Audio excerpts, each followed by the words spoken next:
السلام علیکم دوستو، تو کیسے ہیں آپ لوگ؟ دوستو، مکہ مکرمہ مسلمانوں کا مقدس ترین مقام ہے اور خانہ کعبہ کی موجودگی کے سبب ہر سال، ہر روز، ہر وقت دنیا جہان کے تمام مسلمان اس گھر کے طواف میں مشغول رہتے ہیں۔ اس شہر کی اہمیت کا اندازہ اس عمل سے بھی لگایا جا سکتا ہے کہ قرآن پاک میں اللہ تعالیٰ نے فرمایا کہ پہلا گھر جو لوگوں کے لیے بنایا گیا وہ مکہ میں ہے، جو تمام دنیا کے لیے برکت کی وجہ ہے۔ لیکن کچھ روز پہلے خانہ کعبہ میں ایسے عجیب و غریب کیڑے نمودار ہوئے جن کو دیکھ کر لوگ خوفزدہ ہو گئے اور استغفار کرنے لگے۔ مگر یہاں سوال یہ ہے کہ یہ کیڑے آخر کہاں سے آئے؟ کیا ان کیڑوں کا نکلنا کوئی قیامت کی نشانی ہے؟ آج کی ویڈیو میں ہم یہی ڈسکس کریں گے۔ تو دوستو، جیسا کہ میں آپ کو بتا چکا ہوں کہ خانہ کعبہ مسلمانوں کے لیے مقدس ترین جگہ ہے، لیکن اس وقت ہزاروں کی تعداد میں کیڑوں نے اپنا ڈیرا لگایا ہوا ہے، جن کی وجہ سے لوگ شدید پریشان ہیں اور وہ بہت حیران ہیں کہ یہ سب کیا ہے، یہ کیڑے آخر کہاں سے آئے، کیونکہ آج سے پہلے ایسا کبھی نہیں ہوا۔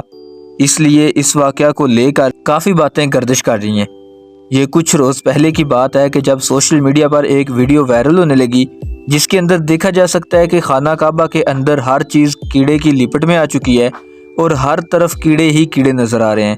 اس معاملے میں وہاں کی حکومت کا کہنا ہے کہ ایسا معاملہ بہت حیران کن ہے اور بذات خود میں اتنی بڑی تعداد کے اندر کیڑوں کو پہلی بار دیکھ رہا ہوں، جو ہر مسلم کے لیے پریشان کرنے والی بات ہے۔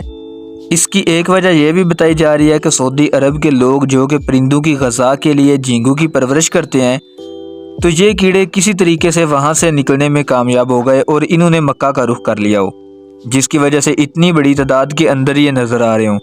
اس کے بعد حکومت نے 130 لوگوں کو یہ ٹاسک دیا کہ کسی طریقے سے ان کا علاج کریں اور انہیں دفع کریں، جس کے بعد ایک اسپیشل ٹیم وہاں پر بلائی گئی تاکہ وہ اللہ کے گھر کو صاف کر سکیں، اور وہ بھرپور کام بھی کر رہے ہیں اور کوشش میں ہے کہ اللہ تعالیٰ کے گھر کو صاف کیا جائے۔ اور کچھ لوگوں کا تو یہ بھی کہنا ہے کہ یہ پہلی بار نہیں ہوا، بلکہ اسی برکت والے گھر میں ایک عجیب و غریب معاملہ کچھ عرصہ پہلے بھی ہوا تھا، جب ہر طرف کیڑے اڑتے ہوئے نظر آئے۔ ان کیڑوں کی اتنی بڑی تعداد کے بارے میں وہاں کے رہائشیوں کا یہ کہنا تھا کہ اس سے پہلے کبھی بھی یہاں اس قسم کے کیڑے نہیں دیکھے گئے۔ اس وقت وہاں کے ریسرچرز کا یہ کہنا تھا کہ جیسے پوری دنیا کے ممالک تبدیلی کے موسم سے گزر رہے ہیں، تو ایسا ہی کچھ مکہ مکرمہ میں بھی ہو رہا ہے۔ جیسے یہ پورا شہر پہلے ایک صحرا تھا، تو پورا شہر پانی کے ایک ایک قطرے کو بہت سنبھال کر استعمال کرتے تھے، لیکن گزشتہ کچھ مہینوں میں شدید ترین بارشوں کی زد میں ہے۔ اسی لیے لوگوں کا یہ کہنا تھا کہ یہ کیڑے بارشوں کے بعد نکلنے والے کیڑے ہیں۔ کچھ لوگوں کا یہ بھی خیال ہے کہ یہ قیامت کی نشانیوں میں سے ایک نشانی ہے۔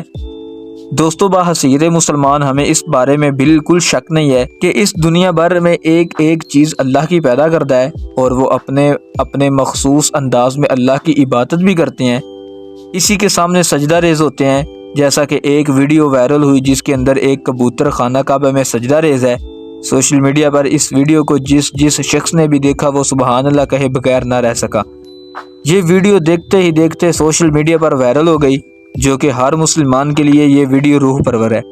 ایک مدت پہلے پرندوں کا طواف خانہ کعبہ کے اندر دیکھنے کو ملا۔ یہ پرندوں نے طواف اس وقت کیا تھا جب عالمی وبا کرونا وائرس کی وجہ سے حاضرین کے لیے عمرہ پر پابندی لگا دی گئی اور خانہ کعبہ خالی رہتا تھا۔ ان کبوتروں کو کسی بھی فرد کو مارنے کی اجازت نہیں، پھر چاہے وہ شہری ہو یا کوئی غیر ملکی۔